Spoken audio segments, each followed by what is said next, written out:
All right, let's dive right in. Picture this. It's November 10th, 2025. Around 6:45 in the evening, right near Delhi's historic Red Fort, a single car pulls out of a parking lot. And in just a few short minutes, it's about to become the epicenter of a national tragedy. So let's watch the clock. 6:45 p.m. A Hyundai i20 pulls out of the parking lot. For the next 5 minutes, it moves kind of slowly, almost deliberately. It takes a U-turn, driving right along the road in front of the Red Fort. By 6:52, it stopped at a red light. Just another car in the usual evening traffic, right?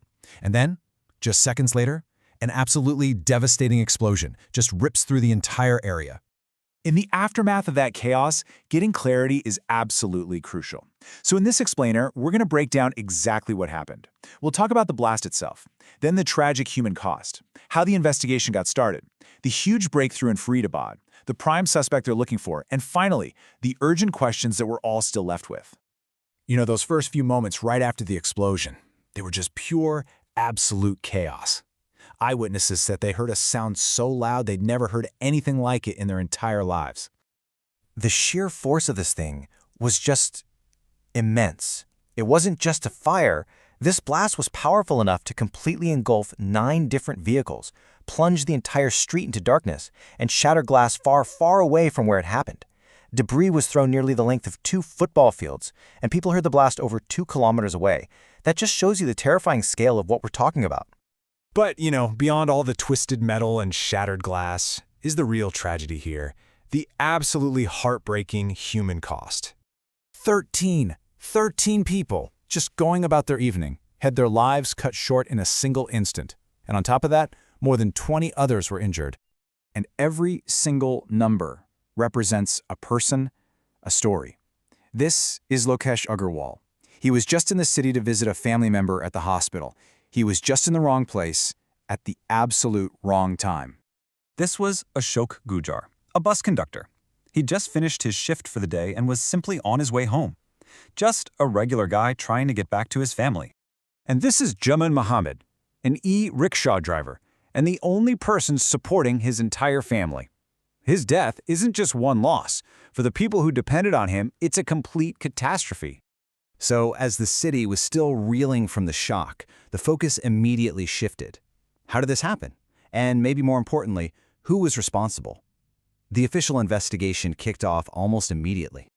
Now, this right here is a crucial point. It's all about the language the authorities used. When Prime Minister Narendra Modi called the blast a conspiracy, that was a crystal clear signal. This was not being treated as some tragic accident. It was being framed as a deliberate act of terror from the very beginning. And all the official actions that followed just confirm this. The case was registered under the UAPA, that's the Unlawful Activities Prevention Act, and handed over to the NIA, the National Investigation Agency. Then you have the deployment of the NSG, the National Security Guard, and high alerts going out in other big cities like Mumbai. This all showed that the authorities were preparing for the absolute worst. The investigation needed a breakthrough, a big one, and it came from a pretty unlikely place. A completely separate police operation happening in Faridabad, a city just outside Delhi, suddenly became the key to the entire Red Fort blast case. Now check out how this chain of events unfolded. It all started with some threatening posters that popped up in Srinagar. That investigation led police to a doctor named Adil Majid Rather in Saharanpur. His arrest then pointed them to another doctor, Muzammil Ahmad Ganai, who was teaching in Faridabad. And it was information from Dr. Muzammil that led the police to raid a rented home, where they found something truly, truly shocking. 3,000 kilograms. That's how much explosive material the police found in those Faridabad raids. It was an absolutely astonishing amount, and it suggested a plot that was far, far larger than anyone could have possibly imagined. I mean, this table really drives the point home. This was not amateur hour. They had a massive quantity of what's suspected to be ammonium nitrate, a key ingredient for bombs. They had timers, remotes, and even heavy metals to use for shrapnel. They even had automatic weapons. This was a sophisticated, well-equipped terror cell operating right next door to the nation's capital. So with this whole terror cell exposed, the investigation could finally narrow its focus. They had the network, now they just needed to find the individual who actually drove that car to the Red Fort. And that led them straight to Dr. Umar Nabi. Yep, another doctor, also from Pulwama, who worked with Dr. Muzammil at the very same university. The connection was pretty clear, and crucially, he vanished right after his friends were arrested. Police sources then confirmed the final link. That Hyundai i20 used in the bombing, it was last in his possession. But why did he do it? Police sources have two main theories here.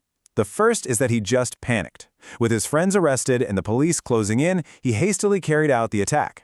The second theory points to the nature of the bomb itself. It was described as loosely assembled and didn't have any shrapnel, which suggests it wasn't fully ready and was just detonated out of sheer desperation.